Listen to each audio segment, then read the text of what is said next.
Hi everybody, and welcome once again to one of my training webinars where we bring on experts who know their stuff, and also where I discuss some of the business strategies that I've been working on, whether they're joint ventures or business growth. And I'm really excited for this training webinar we have, because this is my favorite subject. Alongside joint ventures, I also get involved in licensing, and this training webinar we have today is all about seven-figure licensing.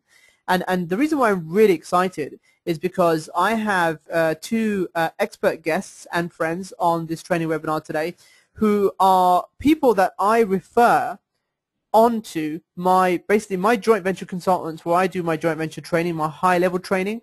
We touch on elements of licensing, but I also refer my joint venture consultants to these two guys here, Rand Brenner and Mitch Axelrod, founders of the IP Licensing Academy. And I'm really excited to have these guys here because they're going to blow your mind and show you what's possible from the world of licensing, and especially IP licensing. So first of all, Rand and Mitch, great to have you guys here. Thank you very much for coming. Great. Thanks for having us. Excellent. And so what I'm going to thank you. And what I'm going to do right now then, guys, I'm going to pass over the controls to you, Rand, so we can get this training webinar started. So there you go. I've just made you presenter. You should see that coming on your screen. Okay, I see it. The controls are mine now, and all I have to do is get to the right screen. There we are. And guys, okay. and guys, there will be opportunity for questions at the end. So please put your questions in the chat box throughout, and I'll get the opportunity to ask those questions to both Rand and Mitch at the end. Guys, take it away, and I'll be here in the background if you need me. Cheers. Okay. Thanks, Sohail. Thank you, and welcome everybody who's joining us here. My name is Rand Brenner, and welcome to Seven-Figure Money-Making Licensing Secrets. We're very excited to have the opportunity to join with you and to work with Sohail. He's got a very exciting platform and what you're doing on JV brokering. And so today what we're going to be talking about is licensing, basically a resource, a tool, a money-making opportunity for all of you that fits nicely with what you're doing in the world of JV brokering. So what we'll start off with is, let's just give you a bit of an idea of what we're going to be discussing today as it relates to JVs and licensing. And one of the first things is that licensing deals, and I'm sure many of you probably are seeing that crossover now as you've been working with your clients and prospective opportunities, that licensing may be popping up in the conversation or the discussions. And really it's part of the licensing process, because, as I said, many times they do evolve from these licensing deals. And so it's a natural add-in as part of a JV strategy, is licensing IP. And we'll talk about why, you know, what the upside opportunity really is in this world of licensing IP, especially in terms of what you can do with it as a strategy. It obviously makes sense that licensing is a nice synergy and overlay to what you're doing. And a big part of this, of course, and one of the most exciting parts, is the additional revenue opportunities that can be created through JVs using licensing. Mitch, you have any comments here? Yeah, I really. But, when I started in this about 20 plus years ago, I had no idea this game existed. And I was very much sitting in your seat. I was very much involved in joint ventures. I've been in business 35 years, and almost all the business I've done over the 35 years has been done as a joint venture or with joint venture partners. And when I realized that there was this whole new game of intellectual property, it really rocked my world. And for the past 20 plus years, I've really not been in the information game. I've been in the IP game. And so today, what we really want to do is get you into a space where open you up to a whole new world of opportunity and possibility. So as you go along today, maybe take some notes along the way as to how you might apply what we're talking about to some of the existing joint venture opportunities that you have, or possibly use licensing and intellectual property as a lever to open up new opportunities. So we're going to now, and why joint venture, JV, and IP is really a perfect synergistic match, all right? So, so start to take some notes as we talk about how you might apply some of what we're talking about here today. Okay. And so let's start off. What we'll do is we'll start off with give you a quick introduction to Mitch and I, give you a little more background. My background is I come out of the entertainment industry. I started my career in licensing at Warner Brothers. And by the way, I got into this business quite by accident. There wasn't any, training, resources, school, or anything. And what happened is that many people don't realize, but it wasn't until the late 80s that the entertainment industry, studios, movies in particular, started to recognize the value of licensing and intellectual property. Up until that point, it was really relegated to the back end and thought of as just a stepchild. And so when I joined Warner Brothers,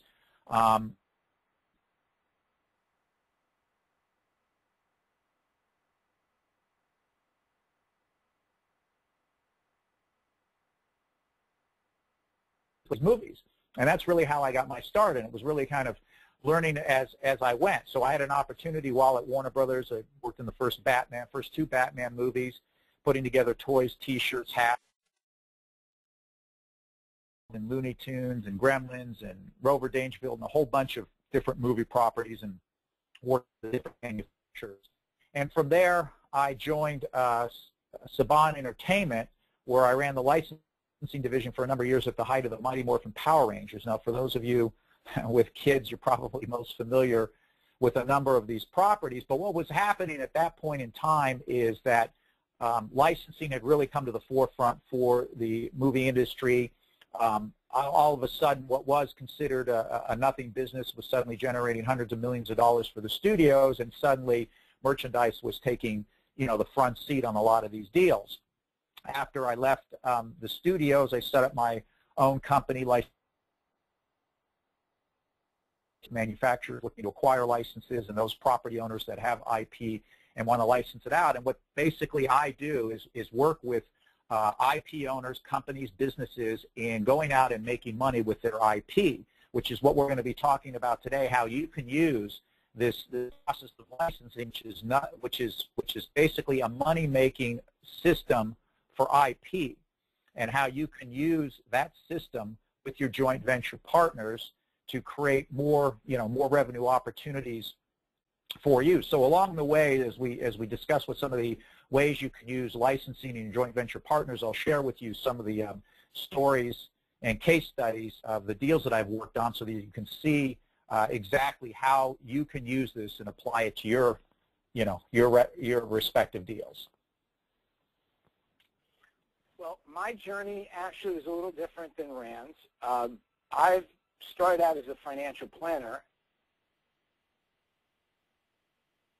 and I evolved into what is now considered the speaking, consulting, coaching business. And I was a full-time trainer and speaker for 7 years.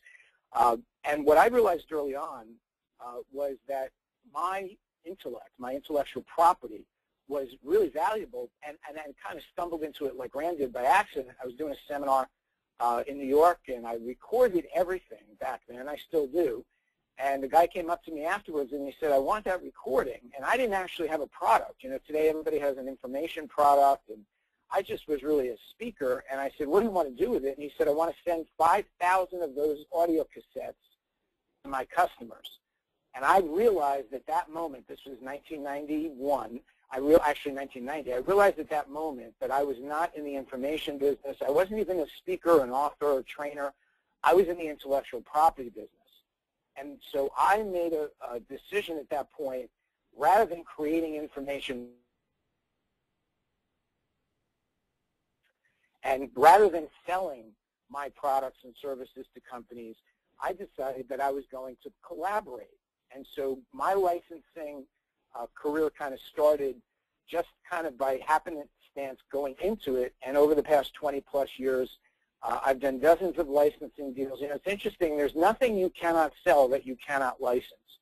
So if you can sell it, you can license it. And I found with some of the companies that you see on the screen, especially the bigger companies, they were much more excited about a collaboration to be able to leverage my intellectual property in the way that they wanted to use it as opposed to the way I wanted to sell it. And that's a real big nugget of wisdom I learned early on, something you might want to write down as we go forward, is think about not so much about your products or your services in terms of selling them or someone else's. Think about it as how can you collaborate with partners so that you can actually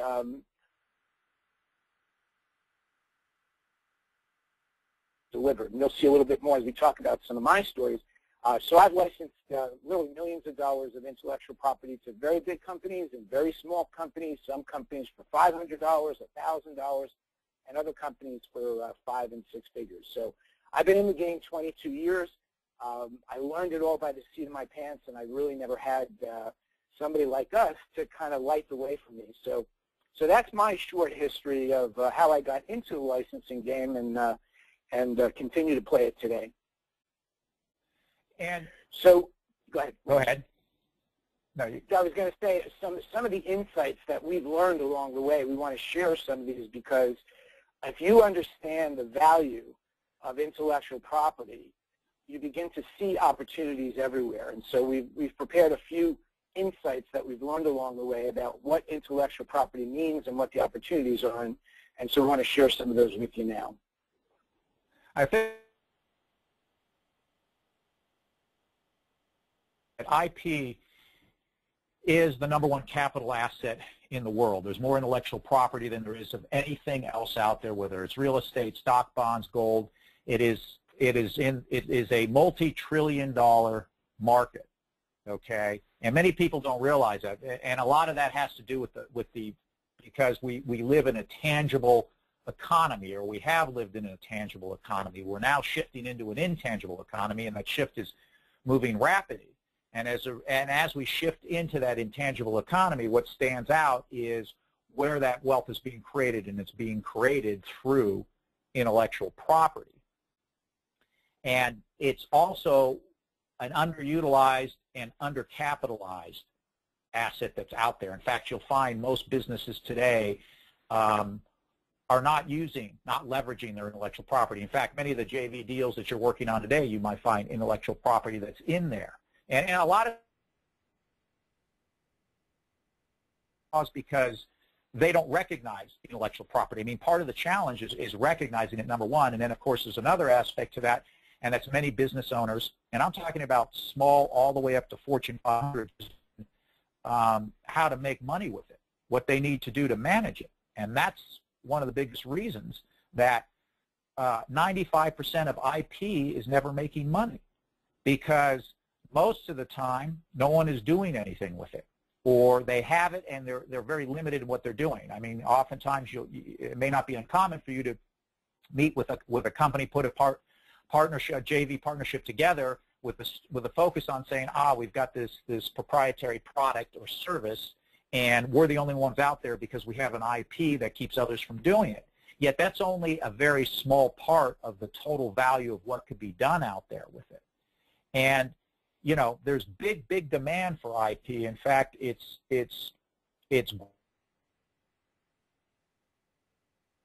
all about intellectual property. And the real opportunity here is, and we're going to talk about it more, is the fact that there is a growing demand for people that understand how to manage and do licensing deals, to advise, consult, direct, broker, okay? And that's where a real big opportunity is having that know-how, because if you have that know-how, that money, what it is, it's a skill set. Okay, understanding the money-making skill set for IP, that's known as licensing, that really is going to elevate your marketability and your value to what you are offering your clients. Yeah, and if you think about wealth for a second, and what you're actually trying to create as a joint venture partner or joint venture broker, or maybe whatever role you're playing in the joint venture game, there's really 3 kinds of wealth. Or 3 kinds of income. There's active income, where you work for it, and you trade time. Not trade time for money. The idea is to trade your time for maximum money, because we all do it. But then there's passive income, and then there's residual income. And most of the time in the past that I've experienced joint ventures are phenomenal. One of the best ways to create active income. Not often can you create a joint venture that will create passive income, and it's even rarer for you to create a joint venture that continues on for years and years and years and pays you residuals. But when you look at licensing and you look at intellectual property, there's a huge opportunity there to create all three kinds of income. One deal, we'll share some of these stories with you so you can get a sense of what's possible. So with intellectual property, you can walk into every joint venture opportunity or every client or every possibility and say, how can I create the maximum active income, passive income, and residual income? And really, when you think about it, all it takes is a deal potentially to set you up for years and years and years. So start to recognize that as a money-making capital asset, there may not be one asset in the world that's more flexible, more malleable, and produce all three kinds of income for you, and in some cases with one single deal. And it has for me, and I know it has for Rand, and it has for hundreds and dozens of our clients. So, and that leads us to some numbers we want to share with you, not to blow your mind, but to blow your mind, just to firm up the size of this industry, which we basically call a $1 trillion industry. So Rand, why don't you share some of these numbers, because when you shared these with me, it absolutely got my attention, blew my mind, and made me want to jump back into this game with both feet. I think that, one of the things that's overlooked, and even in the mainstream media it's overlooked, is just the enormity of what's going on within exists out there. And a lot of that is because, intellectual property and licensing is not in the mainstream vernacular of everybody. It's not something that everybody understands, yet it is so enormous in what it is creating and what can be created from it that it truly is one that leads you to step back. And the one thing that I want to qualify by these numbers is while there's a lot of data to confirm this, there is also a lot of unknown and hidden intellectual property that sits on the shelves in companies and universities around the world. So when you look at some of these numbers, $180 billion, that is the estimated annual demand for IP in some form, whether it's trademarks, copyrights, patents, by companies and businesses around the world. $180 billion. In the U.S. alone, it's estimated that intellectual property accounts for 40% of the economy. Now think about that for a moment. 40% of the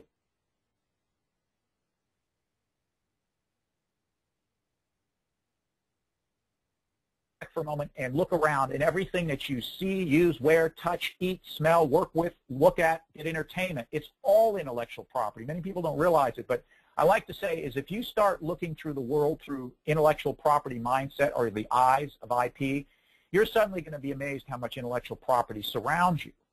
And when you step back and look at it that way, you see that there is an unlimited opportunity that exists for people that understand how to take this IP and make money with it. And it truly is trillions of dollars.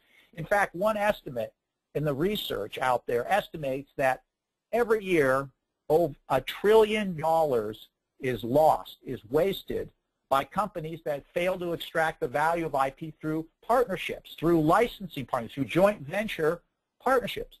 $1 trillion. And that's just based on what they can figure out from the statistics that come in, and it's probably much higher than that. What does that say? That says that there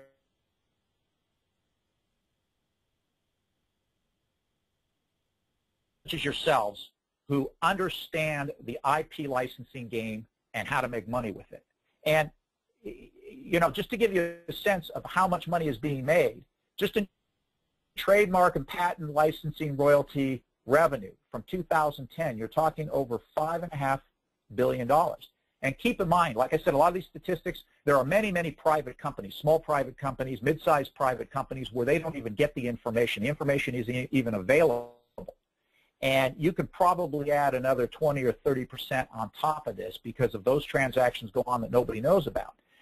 And it's a growing market. It is booming. This is an opportunity that is moving along very, very fast. In fact, in 2011, worldwide, there were more patents and trademark applications filed than in the history of all of application filings. Over 6.3 million applications. That's for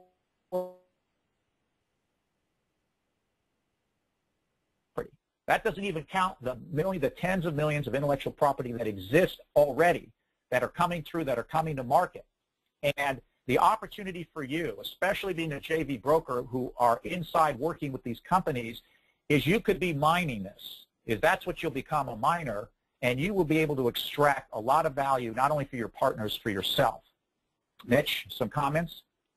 Yeah, well, it was, I've been in the game for 20 plus years, and when you shared with me the size and scope of what's here, it really just got my brain going electric. And part of what we want to really get across to you today is that you only need a small piece of this.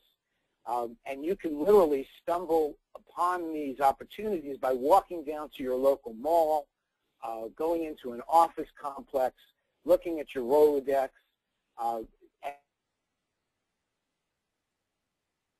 advantage, because you will be one of the only people who knows how to talk about IP.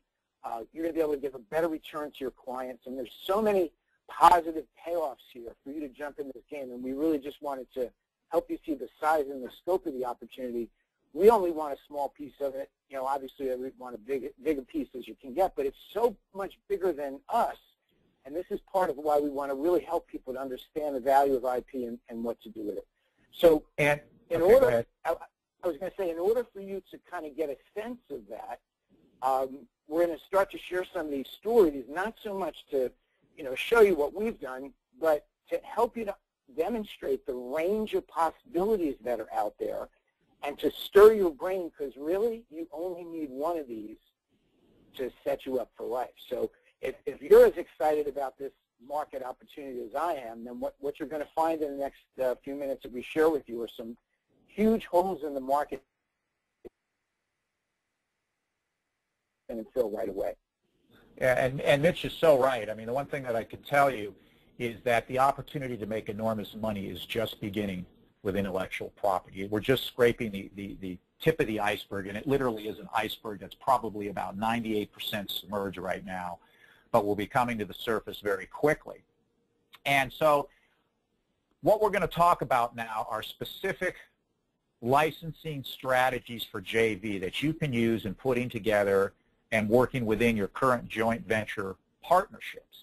And so one of the first things to understand about licensing is you can use licensing within your joint ventures to create revenues without producing anything, okay? Otherwise known as a straight licensing deal. And the example I'll give you here, one of the projects that I worked with was, you may recognize this lady who's become probably more famous since she's passed than she was alive, but Marilyn Monroe. And this is really about photographs. And, if there's ever a market that has really seen an explosion in opportunities through licensing, it's been anything to do with media and anything to do with digital and photography in question. But really what the opportunity here is a JV, is if you've got a JV partnership and you've got a product, a technology, a service, and you're addressing one specific market with it. Let's say it's business, health clinics, or consumer products, or consulting services, or yoga services, or whatever the case is. You need to step back and take a look at that product, service, technology, and say, where else can we go with it? But you need to look at it as an IP, not in its tangible form. That's probably one of the most challenging things. So when we look at the photographs of Marilyn, one of the things that you can approach it, and this could be Marilyn, this could be a new widget, this can be a movie, a TV show, a piece of software, you name it. What markets can we go into? What distribution channels can we go into? What may be non-competitive and may have other applications? And when you take that approach, you're able to take a JV partnership, say one that you've already got in place. You may have put one together between two parties and they have a product. You may be able to go back to them and say, look, we've got an opportunity here. You've got intellectual property, and we have a way of expanding that and bringing revenues to you without having to produce and sell anything else. And that's through doing what's called a licensing out JV. okay, where you organize the intellectual property in a way, you present it, and you go out and you find companies and other companies who would be interested in partnering and selling those products, services, or technologies into their respective markets. And by the way, when you license out like this and you go to those companies, this is an entree for you to not only form a licensing partnership with those companies, but this is the first step toward forming more joint ventures. Because by adding in the element of licensing, which you're licensing partner, but you'll be able to see with your licensing partner what other opportunities exist. Think about this. You may be able to do this licensing out deal not only with your original joint venture partner, but the licensing partner that comes along, you may see opportunity there, approach them and say, look, let's do a JV and license out your technology into these markets and do it over and over and over again, okay? And this strategy becomes one that's used revenue. And you, as the JV licensing expert, participate in all those deals, whether you're setting up an escrow account to collect the royalties, whether you're becoming an agent that's directly collecting the revenues, however it is, you get to participate in every aspect of that licensing. And as we go further in, I'll show you other strategies as a way to magnify or multiply the different ways in which you can participate in the licensing revenues. So the second strategy that we're going to talk about, intellectual property, and this is specifically where I got my start as a knowledge broker, if you will. My background, unlike Rand's in the studios, is my background is like a lot of authors and speakers. I have intellectual property that's more of a know-how. I've written books. I've done training programs. And one of the things I learned early on, and this is an example of it, is that when you're selling something, you tend to package it your way. You put it into a form that's your way, and then you try to sell it. And one of the big reasons 95% of all intellectual property, inventions, you name it, never get monetized is because, for lots of reasons, but one of the reasons is we continue to try to develop and form products in our image. Or we follow the prevailing model, you know, go out, create an info product, get a book, get a tape series, get this. Back in 1996, this was about my, I guess, 12th or 13th licensing deal. I was working with a company who said, we love your training, but is it possible that you could customize it, that you could actually make it look like it's ours, even though it's yours? And what I realized early in the game, and I had done this over and over again from the very beginning, is that most of us in the intellectual property game play the game like we're McDonald's. We give it to people our way. And that creates a difficult process because unless you're really good at selling, it's an awkward thing to try to sell somebody something your way when they want it their way. With intellectual property, the beauty of it is you don't have to package it. You don't necessarily even have to form it. You can customize it. You can private label it. In other words, you can be the Burger King when you're working with intellectual property and give it to people their way. And so with this, with dozens of private label deals that I did, rather than me creating a product my way, I literally asked the company, how would you like to collaborate on this? What would you like it to look like? How would you like to present it? And they gave me all the specs for it. And as a collaborative partner, I actually didn't have to make the sale. They helped me because they knew what they wanted to buy. And so the second really important distinction that we want to bring home to you is that once you put something into form, whatever form that is, you're forced to sell that form. Very few buyers will ask you, can I get this in a different form?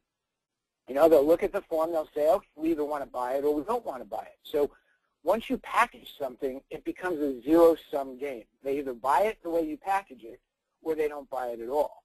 Whereas if you approach this more a collective conversation and you engage in a collaborative, creative,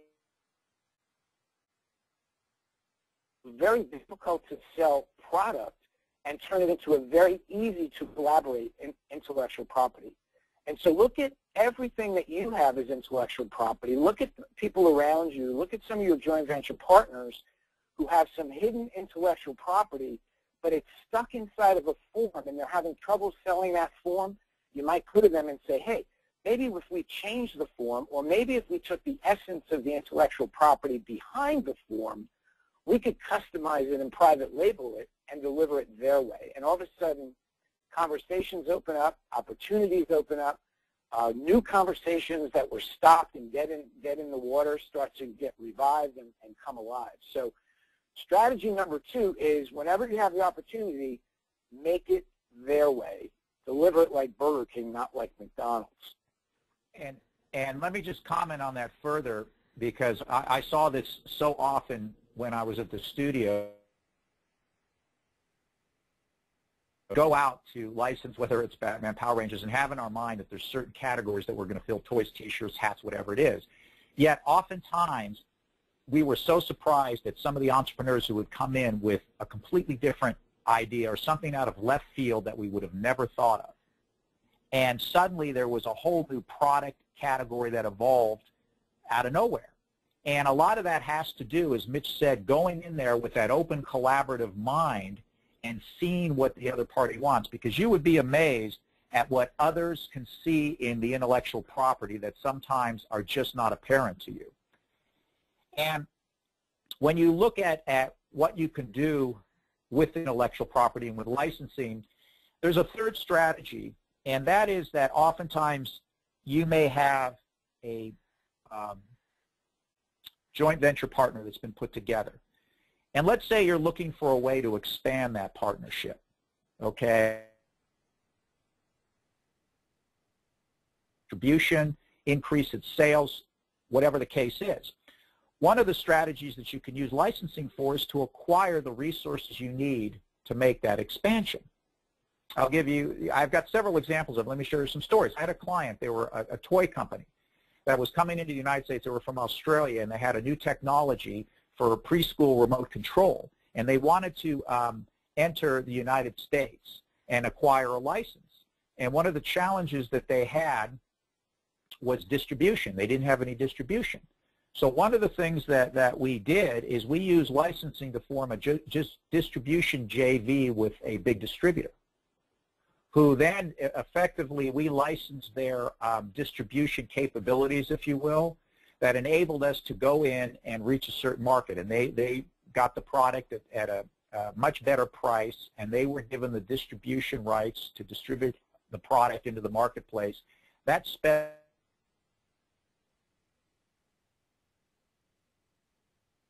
outside the United States. We were going after Thomas the Tank, but we couldn't get it. But we did know that there were rights available in another market, New Zealand, but they had absolutely no distribution there. So again, what we did is we formed a distribution JV with a company down there, another manufacturer. Basically, we gave them the rights to the technology. They gave us distribution access. We combined resources, got the Thomas license, and went into that market, okay? These are the same strategies that you can use for production. I had a client, they had a new product for, it's a bungee cord, an improvement on a bungee cord. Believe it or not that you could get that. But one of the limitations that they had was manufacturing at a level that they would be able to really go out and make some money in the marketplace. So one of the deals that we did is we found a very large manufacturer who was interested in the product, and after they had a chance to test it, we basically did a license deal, which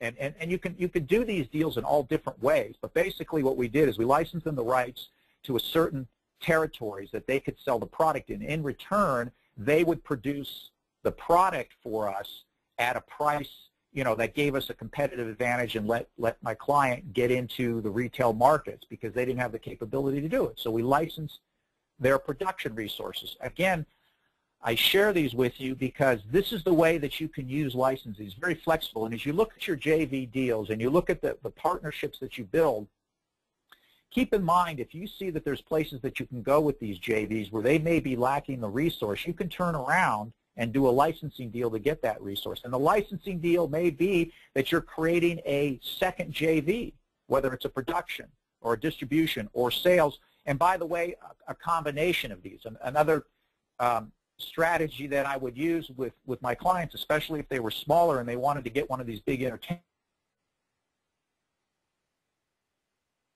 startup or a small company, you'd have to have certain what's quote qualifications to be able to get it, distribution, a sales company, administration, whatever. Well, we use licensing as a way to acquire the resources we need and build, if you will, a partnership, to create a partnership that would give us that impression of having all the resources that we need to be able to acquire that brand, okay? And these are all the types of flexible strategies that you can use when licensing. Licensing isn't always about, you know, getting money in return for a specific piece of IP. Oftentimes it is for resources, and resources are often one of the most overlooked forms of using licensing. And you can go beyond this. If you need marketing, if you need finance, if you need equity, it's a very flexible tool. And again, you can introduce this and use this inside any of the JVs that you've currently got, or look to form additional. And if I could just maybe amplify this in a way too, to look at this, because joint ventures are a perfect example in many cases of triangulation. So Rand talks about OPR, other people's resources, but if you also look at other people's everything, their systems, their approaches, maybe a special technology they've developed, or if you know of authors, or maybe you're an author, maybe you're a knowledge worker, maybe you're somebody with intellectual property in the knowledge space, as a joint venture or as a joint venture broker, you're in the perfect position to triangulate. And when you start to look at how do you put deals together, how do you put people together, you're no longer limited to the current assets that they have. And so when you look at distribution, you look at production, you look at sales, all companies don't recognize it. As a joint venture broker, let's say, and a licensing partner, you can come up with strategies. You could be like the third alternative. And that's a very powerful position to be in when everybody else is trying to sell to everybody else. So look at not just other people's resources, but also look at other people's everything in a way that you might be able to play that third party. And that kind of leads to the next strategy, which is pre-sell for profit. I've got about 50 different what you might call training programs, coaching programs. I call them intellectual properties. I have never paid for a single intellectual property that I own. They have all been pre-sold for profit. And here's an example of one. The typical approach that people take, and many of my colleagues, authors, speakers, trainers, is they first create the intellectual property, or as it's commonly known now as information products, although truly I believe the information product game is coming to an end, and as we've talked about, the intellectual property game is exploding. The traditional method is you create it, you develop it, and you build it, all at your expense, and then you sell it. Well, in 1991, a company hired me to do a program that I had literally nothing more than a table of contents for, called 21 Ways to Double Your Sales. When the company hired me, they asked me a question: can we record this? And at the time, all of my colleagues and my associates said, never let anybody record anything. Why? Well, because we wanted to sell stuff in the back of the room, so to speak. But I actually came at this from a different perspective. I said, sure, go ahead and record it. Little did I know I would never do this seminar again. And fortunately, they recorded it because it came out almost note perfect. And at the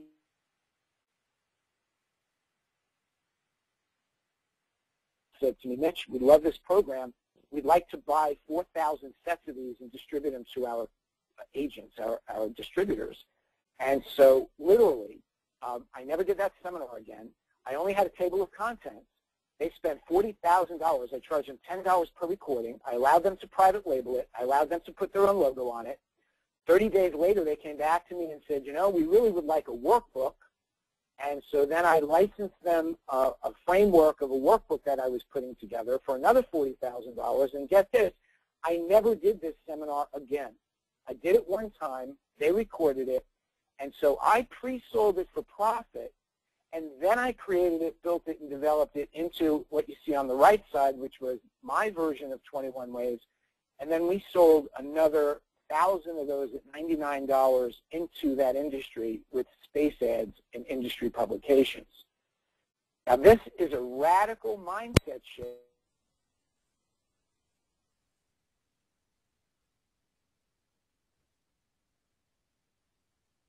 And the opportunity is there for you as a JV broker to see people with intellectual property spending an absolute fortune just to create it, develop it, and build it. And then they have to do the hardest part, which is sell it. Whereas if they pre-sell it to one group, one organization, one company, that company could literally help them create it, build it, develop it, pay for all the expenses, and then it becomes 100% profit. So, you know, who do you know who might have intellectual property, and who do you know that might be a company that would like to support it, finance it, and then literally put those two parties together and pre-sell that for profit in the way that I did 21 Ways to Double Your Sales. And Mitch, can I just add something there quickly? Sure. Yeah, I was just going to say that is an amazing strategy, and I mean, licensing, guys, is just phenomenal. You know, I talk about joint ventures all the time, but this, I mean, and thank you for your comments, guys, by the way, in terms of the training we're having so far. This is absolutely amazing, and I've done something similar myself, taking someone else's licensing content from the US, bringing it to the UK, and literally going from 6 figures to 7 figures in 1 year. So that's amazing stuff, Mitch. Thank you for that. It's and what Mitch had talked about there in terms of that model, that is the new model for business today. It's all about the creation and control of those intellectual property rights and developing it not as a tangible but an intangible. I think when you listen to the term here, you know, it's really about an intangible economy. I've said that before. I'll say it again. It's really where the wealth creation is going, is all in intellectual property. And one of the, you know, the big keys to making a lot of money with intellectual property, creating a lot of wealth, is controlling cash flow rights. That's what licensing IP is all about, is controlling the cash flow rights, okay? Because that's the real value in it. And there are many strategies that can be used, and this one that I'm going to talk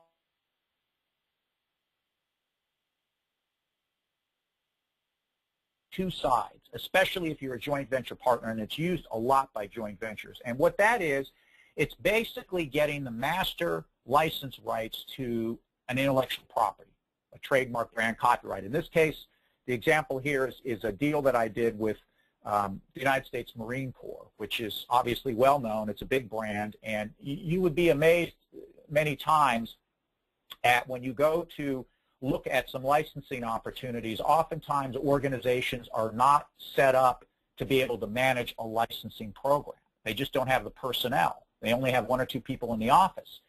And so one of the strategies that can be used is what's called a master licensee. And basically what a master licensee does is goes in, and in this case we went in and we got the rights to the brand for certain categories of products and services, okay, in certain channels of distribution. In this case it was the mass market.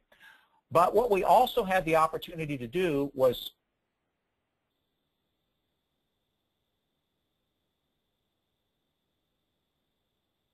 is basically we have a license, we got a license that gave us the opportunity, our option, to make and sell certain products based on that license for that IP. But we also had the option to go out and relicense it to others to make products and services. And we, in effect, my client, in effect, became the manager of that IP, of those licensing. And so basically the way it worked is the master licensee gets the license, let's say, for 8%. So anything that you make and sell, you pay 8% back to the IP owner. And then when you sublicense it, you can sublicense it for 9, 10, 12, whatever you want. And what happens is you, as the master licensee, keep the difference between what you license it out for and what you owe the IP owner. In this case, it was 8%. So if you license licensee 1, 2, and 3 for 10, okay, you kept 2. This is something that can be a very, one of the most powerful strategies that you can use with licensing, especially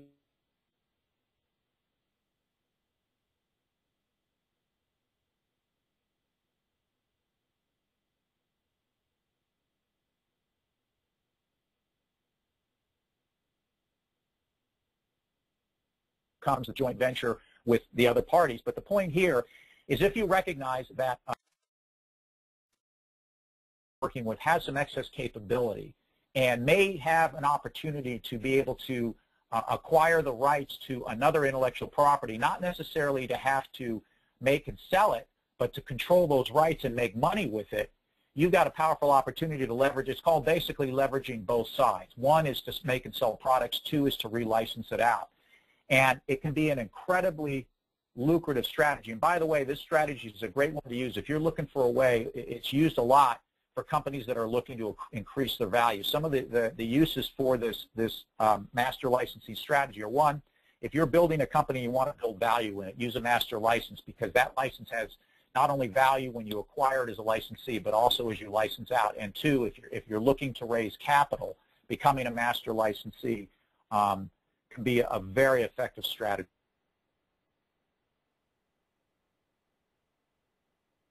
Master licensing deals are quite common amongst apparel companies, fragrance companies, anybody that's looking to get their brand or technology out there, but they just don't have the capacity. They hook up with a big partner who can get it out there.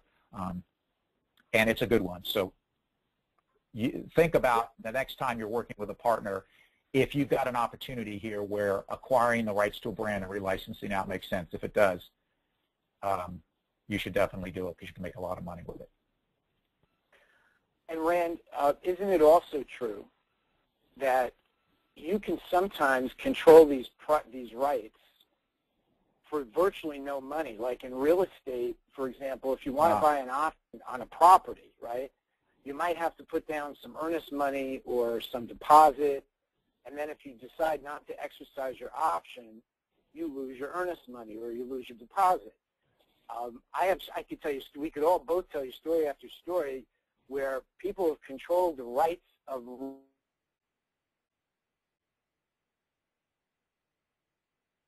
or $1 or some ridiculously low compensation because people are not doing anything with their intellectual property. You can find 95% of them. So that's isn't a it great also point. true? Isn't that also true? You could do that is actually that is probably one of the strongest strategies you can use. You know, you can control intellectual property rights through auctions. You can control intellectual property rights through you don't necessarily need to put money on the table. Oftentimes, as a JV broker, you can control the rights by putting together a deal that says, look, if I bring you, based on a performance, if I bring you a deal, then what we'll do is transform this into a licensing deal and you'll get paid. And Mitch brings a really good point. There is so much intellectual property out there that oftentimes you can control it for little or no money, and it's a strategy that is used over and over again by a lot of savvy marketing companies. Especially, I can tell you that in a couple of master license worked on, especially on some of the smaller deals, like when I was working on the Maryland Pictures, I've had companies come to me, they want to get the master rights for certain categories. They want to be able to make and then also relicense, and you have to be careful with it. But where they were smart is what they would do is they already knew, much like Mitch was talking about the strategy of pre-selling and the previous strategy, is they would actually have already gone out to the market, kind of tested the market and pre-sold potential licensing partners on a certain IP before they actually laid any money out and signed a contract. And that's another way, that's another technique that can be used. There's many, many techniques that can be used to do this, but the key here is if you can control the rights, the money-making rights, that's where the real value and the real money is made in controlling those rights. And so what we're doing here is we're really trying to give you a sense of the scope, the range of opportunity, the possibilities, you know, what's hidden literally in plain sight right underneath. Kind of exploding some myths here that says, you know, there's only one way to do things. And this is an example of what we would call value pricing versus commodity pricing or cost pricing. And again, this is a departure, but I'm sure you either have a book, have an intellectual property you want to put into a book, or you know somebody who does. All right. Well, the traditional approach to writing a book is you write a book, you price the book, and then you go sell the book. Well, last year, the number was around 800,000 books were published, and a lot of them now are published, self-published. Next year, this year, next year, that number could double or triple, especially with the rise of Kindle. Kindle is now publishing a ridiculous amount of ebooks, and probably within 5 years, there'll be 10 million books a year being printed and published. It'll be so competitive. People will be driving prices down. They'll be. I wrote The New Game of Business in 2003. I didn't write it necessarily to become a bestseller. I wrote the book because I wanted to turn the book into a brand, and I wanted to be the highest paid guy in my niche. And so rather than printing up 3,000 copies and selling them for $10 a piece, which I could have and made $30,000, and by the way, virtually no books, well, very small percentage of books sell more than 500 copies. The average book sells less than 200 copies, and you realize you cannot make a living selling books. I knew that years ago. So what I did is I gave away my 3,000 copies. I gave them away strategically to people who I knew could either hand them to somebody. Long and the short of it is, instead of making $30,000 on 3,000 books and having 3,000 people read the book, I made $250,000 on what was inside the book. Okay? And again, realize that whatever form your intellectual property is, especially if it's know-how or wisdom or experience or a program like a training program or a manifesto, it's abundant and it's competitive and it's cost price if you sell it in that form. Whereas I literally had 10 chapters, I would disassemble and offer people the opportunity to buy a chapter or pay me to come in and train. So companies were paying me from $10,000 to $25,000, not for the book, but for what was in the book. And so I turned that book into a $250,000 windfall, whereas the vast majority of my colleagues had, 3,000 copies and 2,500 of them were still sitting in their garage. So begin to look at the form that you put your intellectual property in. Start to look at people you know who are authors, who have books in their garage, and start to look at different ways that you can create value pricing based on the intellectual property and the cost pricing that you're stuck within the price range of a regular book. All right, and this can be done with almost every intellectual property. I use this as an example because it's such a prevalent example that you can relate to. And Mitch makes a good point with this. Again, going back to intellectual property is all a way of having that mindset that thinks outside of these tangible forms and in ways in which you can create it into new forms. And that's really where you can create the opportunities. And one of the next strategy I'm going to share with you is a way that you can create big opportunities. Okay, and that is through bundling. You can bundle IP rights into a JV, and you can create big deals doing that. It's called co-licensing. Okay, and a co-licensing is basically where you go out and maybe you find a joint venture, maybe you've got a partner right now, and each party has an intellectual property that can work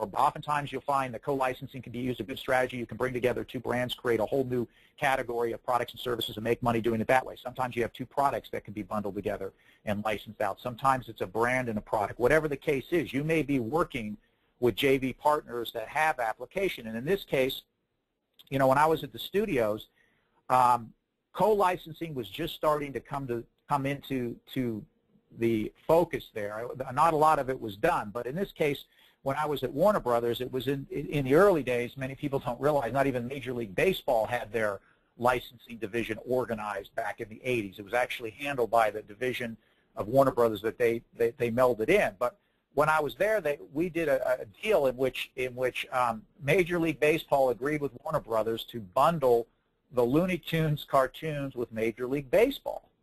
And you'd say, well, wow, what could you possibly do with that? Well, the end was, what happened is,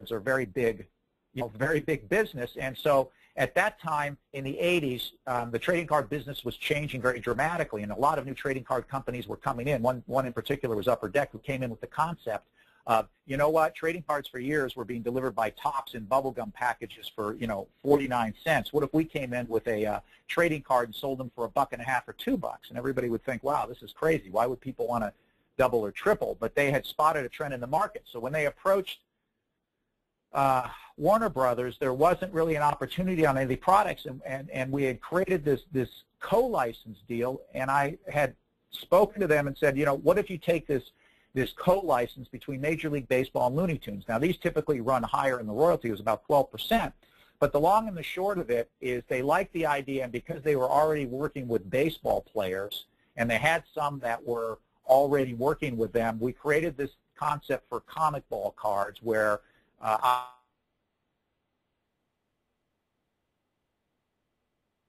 the artwork, and we bundled these together, put it together. The long and the short of it is they came out with this co-licensed product called comic ball cards and sold $30 million of product in 3 years, okay, just off of an idea of a co-licensing deal. And I share this story with you so you can get a sense of what you can do with this, is that when you combine two IPs together, it can be very powerful. And that's the same thing that you can do within a JV, is you should look inside these JVs. And by the way, when I say look inside these JVs, you may be working with 2 or 3 JV partners. Think about those partnerships, look inside them and say, are there any IP that they have right now that we could partner together in some form of a co-licensing deal? And again, you as the JV broker could sit right in the middle of this and get a piece of every single royalty that comes through the door as a result of that co-licensing JV. So, Mitch, comment? Yeah, I do, and this kind of leads us to, we could go after story after story after story. We sense that you probably now begin to see the massive amount of opportunity to build your bigger pie, and where the connections might be. You're literally sitting on a gold mine of opportunity right now, probably within your client base, within your Rolodex, within your network. Just to give you, if you looked at the stories we share, just to stimulate your thinking, you begin to see that IP creators often cannot see what's right in front of them. We are all blinded by our own vision of things. So we only see things through our eyes. You as an outsider, Rand is an outsider, me as an outsider, Sohail as an outsider, we can see what the IP creator cannot see. And so they need you. They need us. They need people who can begin to visualize and turn chance to build your pie bigger with licensing by leveraging your JV intellectual property, whether it's yours or whether it's theirs or whether it's ours or whether it's some combination, can help you build all kinds of new revenue streams. And as Rand said, you get a piece of everything. Give you a quick example. We were doing a coaching session this week about the idea of exclusivity. And one of our members asked about, when do you give exclusivity? And literally the answer that Rand came up with, which is, mind-blowing, literally probably saved her $50,000 to $100,000 right off the bat. And then we talked about the opportunity to do limited exclusivities, windows of exclusivity, okay? And all of a sudden, she realized that she was about to give away the ancillary rights. She was just interested in the main product. So you can build new revenue streams, ancillary product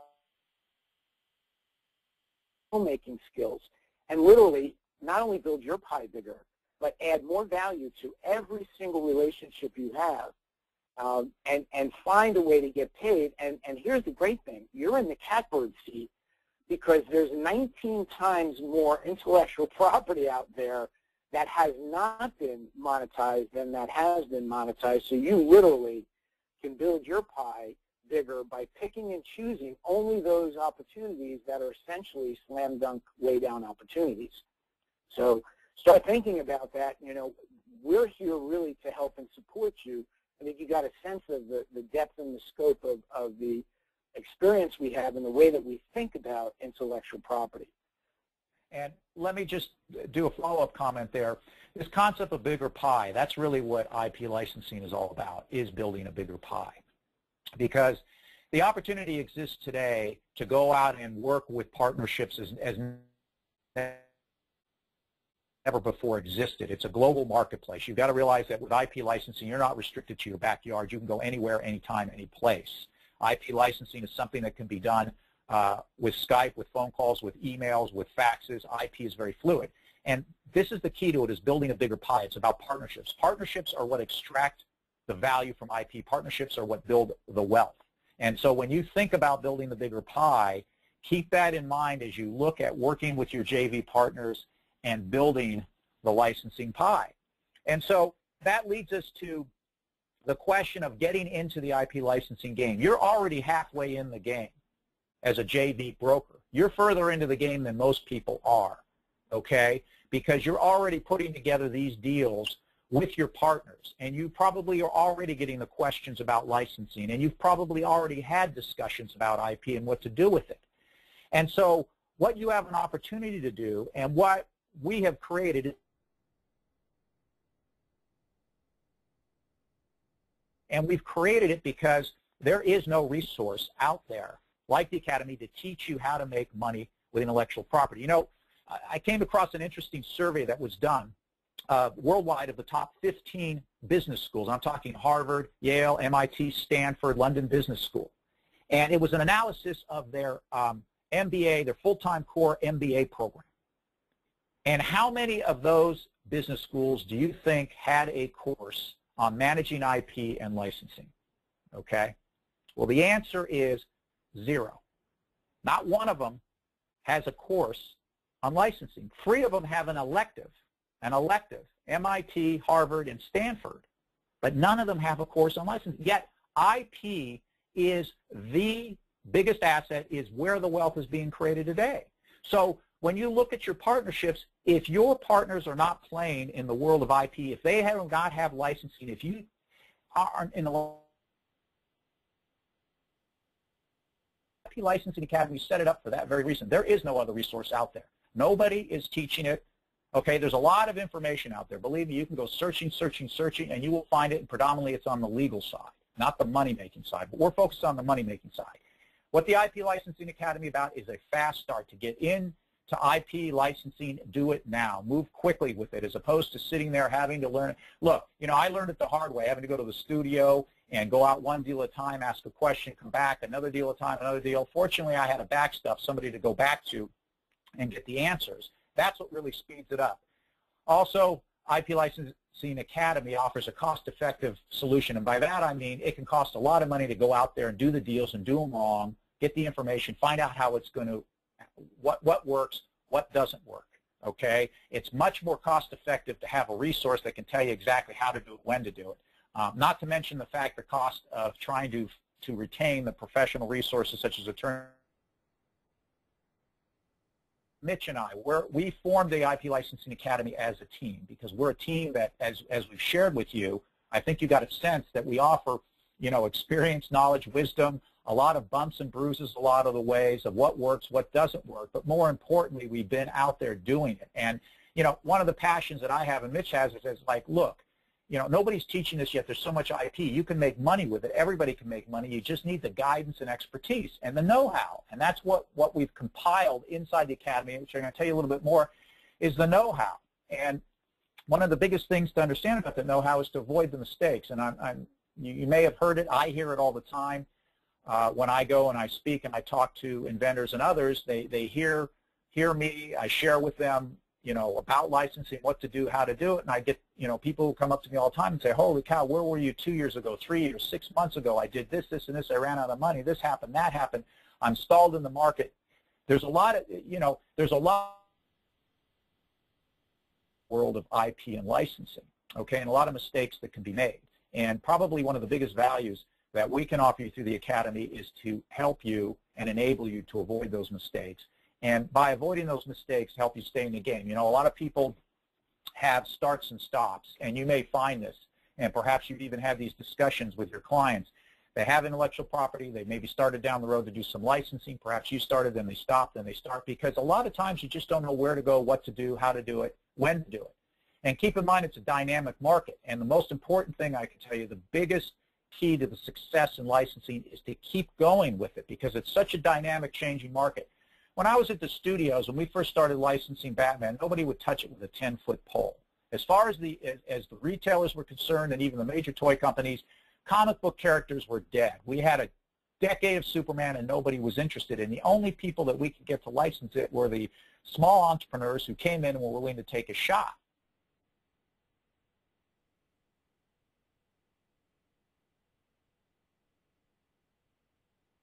Once the movie came out. And that occurs over and over and over again. You'll find that intellectual property is one of the most dynamic, fluid, and sometimes what's absolutely stone cold today or for 10 years, suddenly with one regulation change, with one market twist, with one something going on, suddenly that IP goes through the roof, and that's where the real money can be made, is by staying in the game.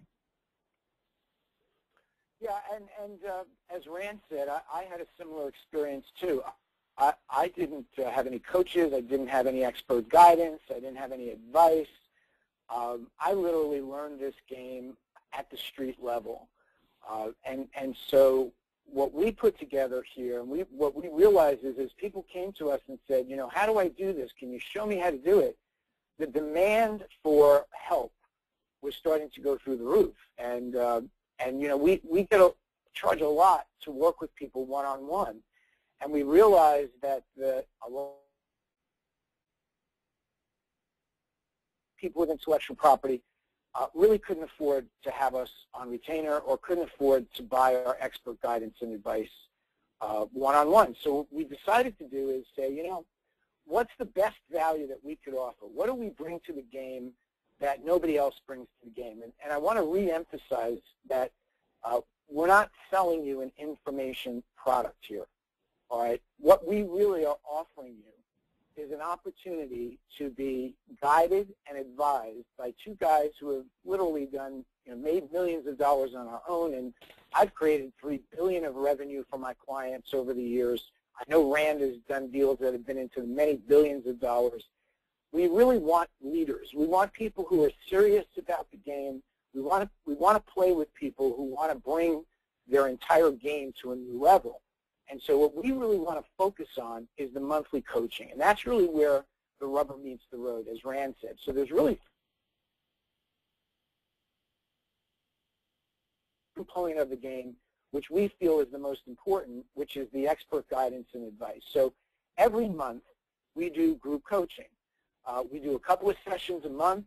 We answer questions. We do themes. We take real-life situations, give you real-life advice in real time, and action steps to take. And I gave you an example of what happened in our last coaching session about the exclusivity. That one piece of advice about exclusivity and not giving up ancillary rights to any derivative products that might get created could very well be worth hundreds of thousands, if not millions of dollars to that member and that member's clients.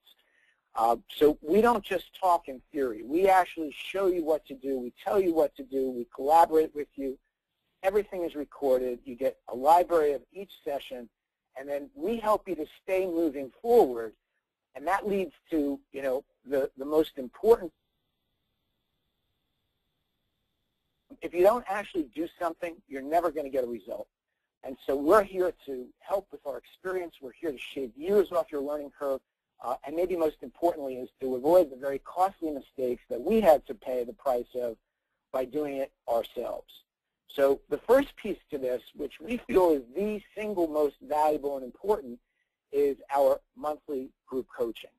All right, Rand, you want to add to that in any way?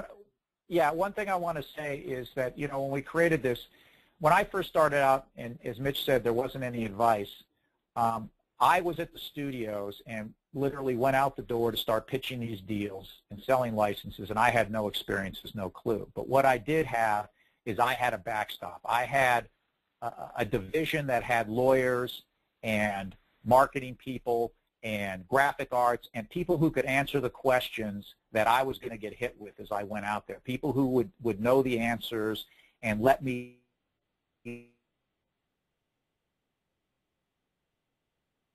I didn't get it. I was lucky if I got 50% of those deals right. Not every deal was exactly what I would have liked. Some of them were big mistakes. Some of them didn't work out, okay? But the point being is I had a resource to go back on. Most people don't have that resource, don't have that backstop, don't have that division of lawyers and accountants and marketing people and experienced people and management people. That's what we set up in the academy, to give you that backstop, because when you go into the market, when you work with clients, when you start to develop these deals, like I said, there's a myriad of possibilities. I mean, it's endless what you can do. It's a very fluid, creative way to do it. And one of the most valuable resources you could have are a team that are experienced in just a whole bunch of different scenarios, okay?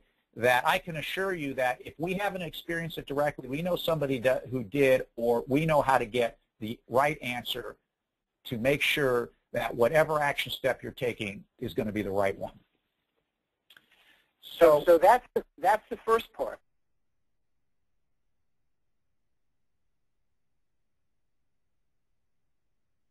Content kind of gives you the what to do and how to do, but it doesn't give you the resources. So we want to show you what the content part of this relationship is about. And again, we're not talking info products here. We're talking our intellectual property. So Rand, why don't you show them actually what's inside the content-based portion of our IP Licensing Academy. Okay. All right.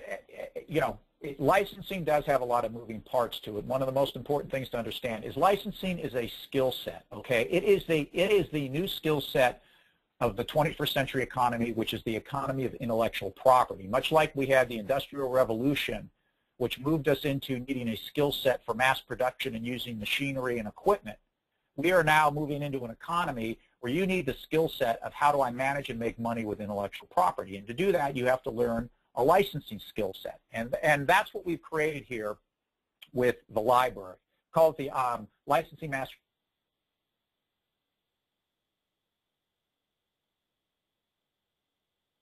From our experience, assembled into written format, assembled into audio format, and assembled into video format. And what we've done is created this library that gives you all of the information, all the learning tools you need to start to learn, acquire, and master the licensing skill set. Because really that's what you're doing. Just like when you go to school to become an accountant, or you go to school to be a lawyer, or to graphic artist, or design website, you have to get a foundation of skills, and then you have to apply those skills. And you learn those skills from professionals and experts who've been out there practicing it. And that's what we've assembled inside. So what you find is a library, and we have the library organized in certain components because not everybody, obviously, is going to be ready to take action or to learn about the skills. It just depends on where you're at. So we've organized it in 3 ways, just starting out ready to pitch and doing a licensing deal. And when you go into these, you'll find that you've got everything that you need.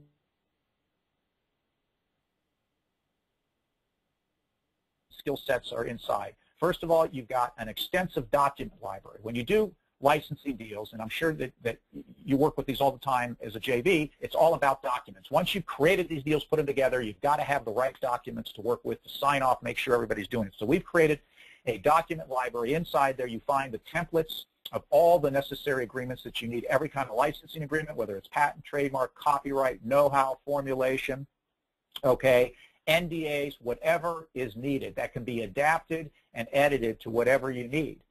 We also have Mitch's library in there, which is a focus and a specialty on content. What do you do with content? How do you license it? How do you leverage it? Okay, he's put together a very extensive library that includes all his training, all his audio, all his video that he's talked about. He shared the stories with you. It's in there under a library specifically dedicated for information products. What you'll also find in there is a resource. Inside this resource library, several databases.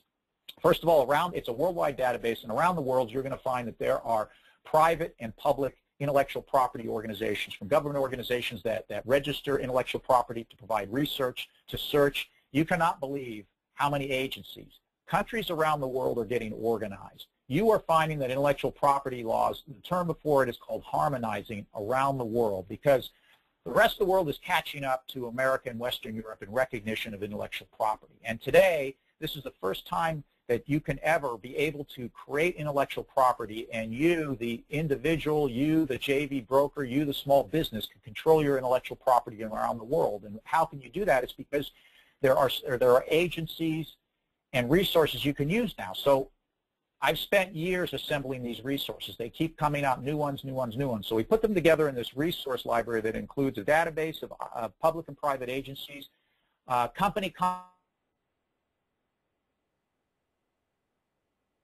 wanting to license IP, whether it's in the consumer products area or the business-to-business area. We keep updating that with companies, their websites, where do you go, how do you log on, what are they looking for. Also, what you're finding out there is there are a lot of new exchanges and brokers, okay, and auctions that are being created for IP. There is so much IP out there that there are organizations that are being developed online that are finding ways to try to connect IP owners with IP buyers. I mean, one of the biggest opportunities here, there is a minuscule amount of people that are working as professionals in bringing together people in the IP, bringing together people who want to get IP rights with people who have IP rights. Being in the licensing business, it's the studios, I always assumed everybody understood licensing. I'd go out and talk to people, and people didn't know. And I realize as I look around, there's very few people. And I'm talking about not only in the small business world, but up to major Fortune 500 companies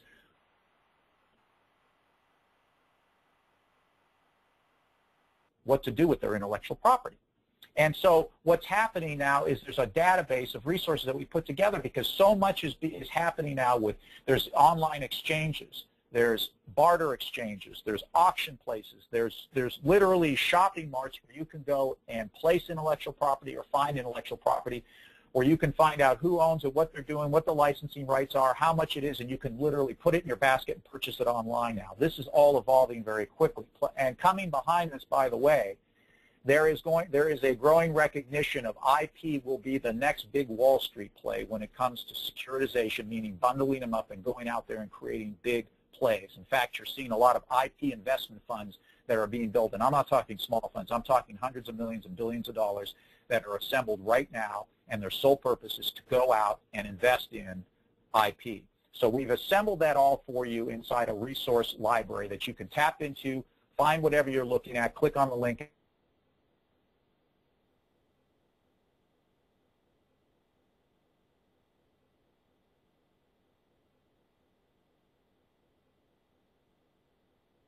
of audios, videos, and written documents that talk about licensing, what it is, where you start, how you do it, what's required, every component of licensing, from developing your IP, securing your rights, building IP value, going out and marketing your IP, how do you find licensees, how do you qualify licensees, how do you negotiate the deal, what do you do in negotiation, how do you structure the terms. It's all there, okay, because this is the skill set that you need to be able to make money with IP, and it's all assembled for you inside the IP Licensing Academy. And let me just punctuate that with, if you had to do this yourself, I think you're beginning to see the time, the money, the mistakes, the cost. I mean, we're talking hundreds of thousands of dollars of our money, our time, not to mention to organize it in a way where you can get literally access to it and you're only one click away from exactly what you need when you need it, all right? But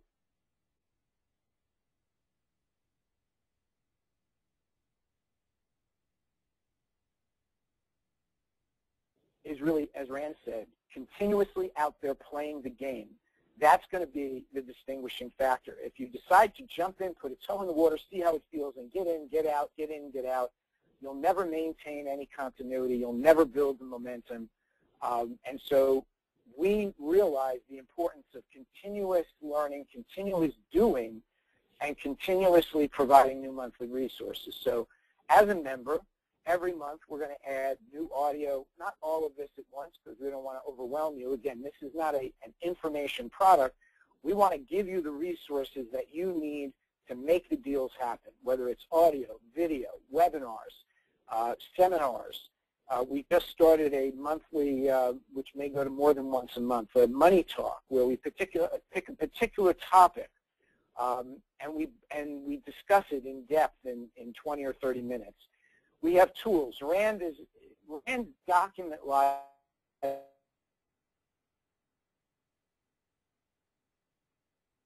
whatever you would invest in the program. Just to have those documents at your fingertips, those tools to save you thousands of dollars in legal fees, that's worth it right there. And again, we have a Rolodex of some significant players, and we're going to be introducing you to some of those people who have done mega deals, people you might know or might not know, but who could bring insight.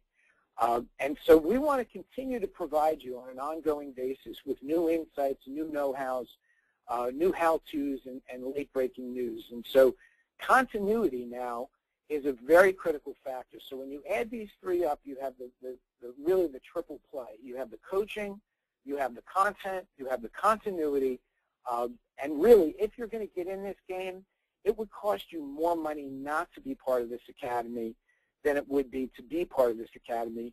You literally could not replicate what's here, and if you tried to, it would cost you tens of thousands of dollars and probably who knows how many thousands of hours. So those are your new monthly resources that we provide through continuity as well. Rand, you want to expand on that a bit? Just to expand a little bit, just touch on this, you know, the world of IP is evolving and growing, and there's always something new coming out. There's always some new application, new opportunity, new development, new IP. As I showed you earlier on, you've got over 6 million applications hitting a record alone in 2011. So this market continues to evolve and grow, and one of the things in the IP Academy, and Mitch has said it, is we are always reaching out there to find out what's going on and to give you the latest, whether it's tools, information, content, guests, whatever it is, so that you're always up to speed, because that's really the key here. I mean, a lot of IP licensing is just finding and spotting those opportunities. And remember this, when you've got the skill set and those opportunities come along, you'll know exactly what to do, okay? It will no longer be a situation of one day seeing something hitting your head didn't do anything. Now you've got the tool to do something. So let me just ask you a question. If you thought about what this was really worth, all right, well, we kind of let the cat out of the bag here, but I really wanted you to stop for a second and think about, as a real investment, and look at this as part of your investment portfolio, maybe a part of your business investment, because you're not investing in an information product. You're investing in a skill set, a relationship that's going to really change the game for you in so many different ways. And if you really had to think about it, you know, honestly, what would a good price or a good investment be for this bundle of coaching, content, and continuity? Well, we wanted to make this investment really such that money was not an obstacle. Like if you're going to do this, money is definitely not an obstacle. All right? If you're going to be in the game, we wanted to make the investment in the game such that for fairly modest, if you wanted to try it out, but we wanted to give you a big incentive, really big incentive, if you wanted to join us for a longer period of time. So Rand, why don't you take a minute, talk a little bit about the membership options, and then I'll come back and amplify that a little as well. Okay. What we've set up is 2 options for members to join with us. And the first is the month-to-month, and this is basically, if you will, the starter package for anyone that wants to get into licensing, not sure how active they're going to be, maybe just starting out. We've created something that will get you in quickly. It includes monthly coaching. You'll have access to the member network, which is all the members who come in, an invaluable resource. One of the things that you'll find on the coaching calls is you not only can learn from what we talk about, but you can learn immensely from what you hear others that are working on in their respective projects. Of course, the new monthly content, there's a Get Started license,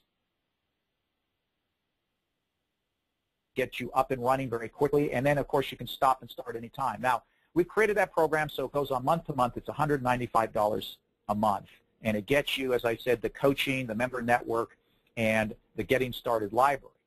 But what we've got that we really believe is where you should you should come into the Academy is with our 6-month charter membership. Now, as I said, we created the Academy because there's nobody out here doing it, and the opportunity is huge. And the real benefit in the 6-month charter membership is you come and you get access to everything. Okay, not only to what we give in the month to month, but you've got access to that licensing mastery library, and that's the library that we took you through, and that's where all the skills and the audio and the videos reside. That's really where you're going to find a lot of information, content, ideas, directions, okay, that agreement. You know, when you go out to do those deals and a deal is presenting itself and you're ready to go to contract, where do you get that contract? What kind of contract does it need to be? What kind of document? And I need an NDA. It's all right there. The licensing resource database, as I told you about, the access to resources all around the world. When you search through that database, when you start scanning through that, you will be amazed at what you will find out there. And there's just so many resources out there, so many places you can go. And for those that join us as a 6-month charter member, the continuation is $147 a month. And you got to remember, at $147 a month, to have the expertise, the database, the resources, you can't find this anywhere else, the professional expertise. Now, the charter membership price is $9.95 for a 6-month membership. You get everything in there, the coaching, the member network, the new resources, the library, the database at $9.95. And when you look at that on a monthly basis, okay, it comes out to roughly about once a month to month. But this is really where the value is, and we encourage the 6-month charter membership because we want you to come in. The investment of $1,000 will come back 100-fold on just one deal. I can tell you that I've worked on many licensing deals that maybe start out small, but you never know. One day they turn the trick, and suddenly that deal is worth $1 million, $2 million, $10 million. And that's something that you really will be able to make happen, okay? And the value of the 6-month membership is having access to this really rich, deep library that we've created, to all the content, because it really will. If you're looking for a fast way to ramp up, a fast way to get the skill set, then there's no faster way than through the 6-month membership in the IP Licensing Academy. Yeah, so Ram, why don't we show them how they can get started and what the URL is. And let me just make one last comment here about, you'll notice that diversity here. There's no fast action bonus, if you will. And the reason is because we're not selling you an information product. We're in this game for the long haul. We really would love to work with people who are serious about the game. We're not looking for people who just want to buy an information product and put it on the shelf and not wrap it up or unwrap it and still in the cellophane, and we all have done that before. And so we wanted to give really big incentive to stay in the game, join us for 6 months, and if you really look at that resource library, if you bought it separately, it would be $2,995. If you added up Rand's portion, my portion, and you just bought that resource library from us, it would cost you $3,000. All right? We're giving it to you, and you own it for life. You don't just get it for the time that you're in the 6 months. You actually get it for the rest of your life, and you also get the lowest price membership as well for the rest of your life. So we feel like we really have gone above and beyond to try to demonstrate to you that we want to help you make money, bottom line. And the faster you can get ROI, return of investment, then you're playing with house money. You will be the only game in town for your customers. I can tell you this. Go back to your customers and ask them, has anybody even talked to you about licensing? And probably 9 out of 10 will say, what's licensing? All right? So you can literally be the only game in town, and each month we do specific case studies. We do specific coaching where at the end of one coaching session, you literally can get one strategy that can make you, like Rand said, 50 or 100 times your money back. And over 6 months, you're going to get 12 of those coaching sessions. All right? So just divide the 12, $95. You come up with about $80 a coaching session. where can you get that kind of value? So one deal is all it takes. You're in an amazing position right now. You're in the know about something that very few people are aware of or are playing in this game. You can get a head start. I promise you in 18 to 24 months, this game will be in full bloom. And now you're going to be competing with a whole lot of other people who actually will jump into the game just because it's really the next new game. So we want to encourage you to join if it's right for you. We would encourage you to take the 6-month plunge. You'll get the value of the licensing mastery library that you'll get access to for the rest of your life. And it'll give us enough time to really help you develop out your IP strategy. But if that's not right for you, at least jump into the game and give it a shot. If you do the month-to-month, you'll get access to our inventory presentation. We did a coaching session on how to inventory your assets, which was really valuable. It's the first thing you want to do. That's part of the Get Started coaching as well. So there you have it. There's your choices. To jump into the game, do it with us. Or if you've gotten some value out of this program, it's just not right for you, you don't feel, for whatever reason, this is the time for you, please share this with somebody who you feel it would be. And then start to get out there and look at the opportunities around you. I promise you this. Once you embrace the IP mindset, you're going to see opportunity everywhere. And so part of what we tried to do here today is to give you that IP mindset and help you to get into the game. So we welcome you, we invite you, and we look forward to playing with you on the IP Licensing Academy field very soon. And guys, let me just come in and say this is an absolutely phenomenal offer, because as most of you know, I charge $15,000 to $25,000 for my joint venture programs, and it's all about that one deal, right? It's all about that one deal that can make you millions. And licensing, to be honest with you, I've done joint ventures, but licensing is where I've made the majority of my money. Okay, licensing, joint venture licensing, and this is absolutely phenomenal. So first of all, what I want you guys to do is put a yes in the chat box, as all of you are still on the call, which is amazing. It's been some amazing content. But give me a yes in the chat box if you're interested in signing up to the IP Licensing Academy.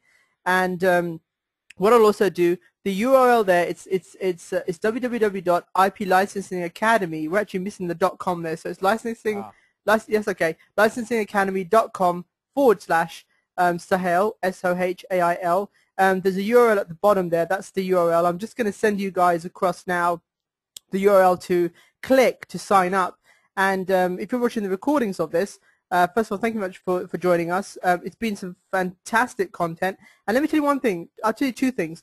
One thing is, one of my own students who's paid close to $15,000 for one of my programs has actually signed up to this and is actually using this. I myself am a member of the IP Licensing Academy, because without it, I won't be able to do the big deals. I want to be able to do that one deal, that two deal, that three deal, that bring in 7 figures and 8 figures. And this has absolutely been phenomenal. So if you guys have any more questions for me about the IP Licensing Academy, you want to ask Brand or Mitch, please put those questions in right now. And I'll basically, we'll see if we can get a Q&A session right now. I think, guys, one question that keeps popping up that people are asking, especially during their presentation as well, is if they join the IP Licensing Academy, will the material they get help them to approach licensing partners? For example, if they have a piece of software that they've been doing JVs and getting JV partners, but now they want to step it up and do licensing, will the content in the IP Licensing Academy help them approach prospective licensing partners and do deals?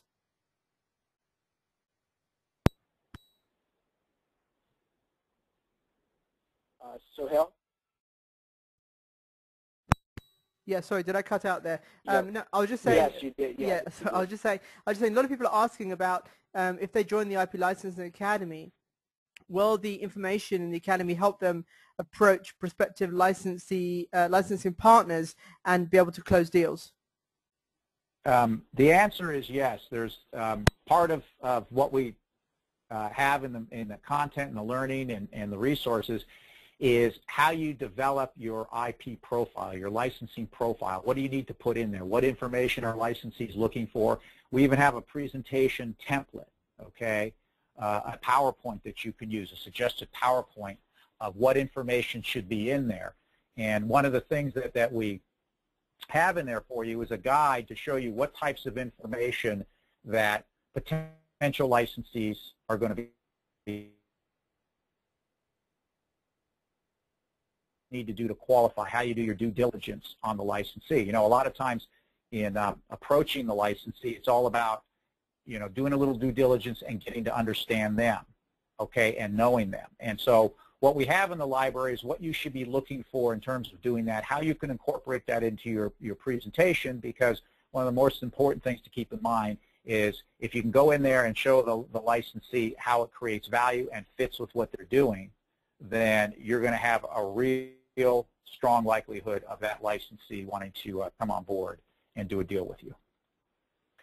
Yeah, and in addition to the library, for people who are self-studiers, you don't have to wait. That's why we really want to encourage you to join for 6 months so we can give you access to the complete library, because you might have a deal sitting on the table right now, and you don't want to wait until you have to go through a learning course or 6 months or 12 sessions. So the library is set up where you could find what you need right now.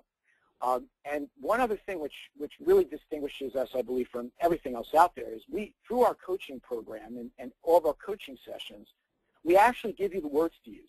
We actually will coach you on what to say. And as a coach myself, and Rand is one as well, part of the way that I've helped create $3 billion of revenue for my clients is not just to give them information, say, hey, go read this, watch this, listen to this, and go do something. It's through that interactive conversation that we have twice a month, where you come with questions, or you come with your challenge, or you come with a specific case issue, and we will give you the actual advice, counsel, next steps, and words to use to go out and what to say in what situation. So we're not just going to talk about what to do. We're also going to help you to understand why to do it, and then the very specifics of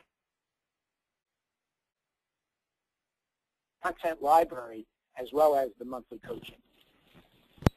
Okay, that's great. I've got another question, and it's from Alex. Alex asks, where can one find a source of IP suitable for licensing, and will you provide those sources within the IP Licensing Academy? The answer is yes, and all you have to do is step out your door and look around, literally. There are so many sources for IP. Everything that you look at, going on the internet, going to, you know, here's one thing I like to say to people. You're all familiar with Barnes & Noble. What is a Barnes & Noble? Okay, most people would answer it's a bookstore. Well, I disagree. What Barnes & Noble is an intellectual property warehouse. Okay, because when you walk in there, that's all IP. And in fact, today, you know, some of the biggest movies are coming from books, these book series that have been very popular. You can go online. You can go to social media. What you want to get. You know, are you looking for consumer? Are you looking for business? Are you looking for technology? Are you looking for biotech, green? The answer is yes. We can direct you to those. We actually have in the database some places you can go and find that, okay, that you'll be able to go through and start to search for it. In fact, probably one of the biggest things that you'll find is we'll point you in the directions where you'll find more IP. You'll probably come back and saying, holy cow, you know, how do I go through it all? So that's a long-winded answer to say yes. We've got plenty of resources for you to go and find IP. And if I may just go, Mitch. So let me just add one thing. Rand actually didn't expand on it earlier, but for everybody who's in the intellectual property knowledge systems, you know, training, speakers, authors, there's a strategy that I pioneered about 17 years ago called renting your content. When you think about this, we rent everything. We rent computers. You can buy, you can pretty much lease or rent. Question is, are you renting your content? Well, we have an entire piece of the library that shows you how you can actually not even have to sell your content. You can rent your content in ways that could make you 5 or 10 times the amount of money that you'd ever make by selling your content. And get this, if you really want to reach a whole lot more people, 100 times, 1,000 times, maybe millions of people, you probably won't do it by selling your intellectual property or selling your content, but you can do it by renting your content. So there's a whole world that we are going to be exploring with you. We kind of glossed over it, but it's a real big and up-and-coming part of the licensing game where you could actually start to rent your intellectual property or someone else's intellectual property and create tens of thousands of dollars a month in rental income, no different than you would rent a piece of real estate. Yeah, it's pretty phenomenal. I mean, I'm getting a lot of questions from coaches as well asking about licensing their coaching content, and also people who are looking at licensing courses. Now, let me answer that quickly. I'll get Rand and Mitch's opinion on it as well. I built a very successful 8-figure business on the back of licensing content from authors. Now, when you walk into Barnes & Noble, for example, and you see a bookshelf with all computer books, we took those authors and we got them to create video-based training for us, and we basically gave them, we basically licensed their content and we gave them a royalty. So as Rand was talking earlier on about the percentages you give to the IP owners, that's something that you can do. But later on down the line, what we started doing was we started doing joint IP, co-licensing. So we owned the IP rights alongside the original IP owner for new content that we developed, and we actually sold that content. So it's pretty phenomenal stuff, and all this training is actually located within the IP Licensing Academy.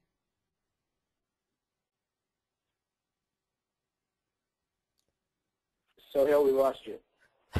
Yeah, I was just saying about the licensing course content, and we used to take books from Barnes & Noble, for example, find authors and get them to create video training courses for us, which we used to license, pay them a royalty, and later on down the line we started doing co-licensing where we co-owned the IP, which was even more powerful for us as a company, especially when we wanted to sell it. Yeah, that's a great example. And when you think about how much content is really underutilized, it's actually easier to license content and training programs today than it is to sell. Think about it. Everybody's selling something to somebody. But imagine how much easier it would be if you don't have to sell anymore. You can just find the right opportunities to match the intellectual property with the end user.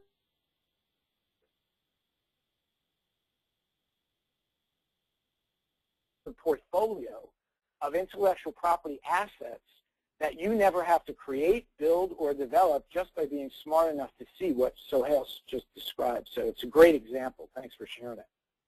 And if I can just comment on coaching content, you know, one of the forms of IP, and this is a good question for it, are professional expertise, such as business coaches, life coaches. You have a bundle of intellectual property, and that has a lot of value if you can bundle it up and offer others, because today you may be able to provide a specific type of coaching, whether it's human resources or accounting or marketing, that could be a nice fit for others who are looking to expand their business. And so it is a form of content licensing, and it's a question of packaging it up. And once you transform it, because part of what you have to do with coaching is transform it, you can then take it in the form of IP and go into a lot of interesting directions and bringing it into new markets and new forms. Excellent. Okay, guys, if we've got any more questions, you can put them in the chat box. If not, then go to the URL there, www.iplicensingacademy.com/Sohail, S-O-H-A-I-L. And definitely, guys, you know, sign up, because it's absolutely phenomenal. There is nowhere on the planet right now where you can get this sort of information. I mean, even I don't provide this information at that depth. So this is why it's a great synergy between what I do and what Rand and Mitch do. It's just very complementary if you're involved in joint ventures or you want to make money from licensing. So I think if that's it for now, Rand, Mitch, thank you very much for your time. Thank you very much for some awesome content. I mean, I've taken down some notes. I've learned some new things, and I'm definitely going to be applying them. Okay, great. Thanks, Sohail. Thank you, everybody. It's been great. Okay, guys, take care. Thank you very much. Bye-bye. And we have a coaching session coming up very soon, so the faster you guys get in, the quicker we can start working together. Thanks so much, Sohail. Thank you. Great opportunity to talk with you today. Excellent. Take care. Bye-bye. All right, bye-bye.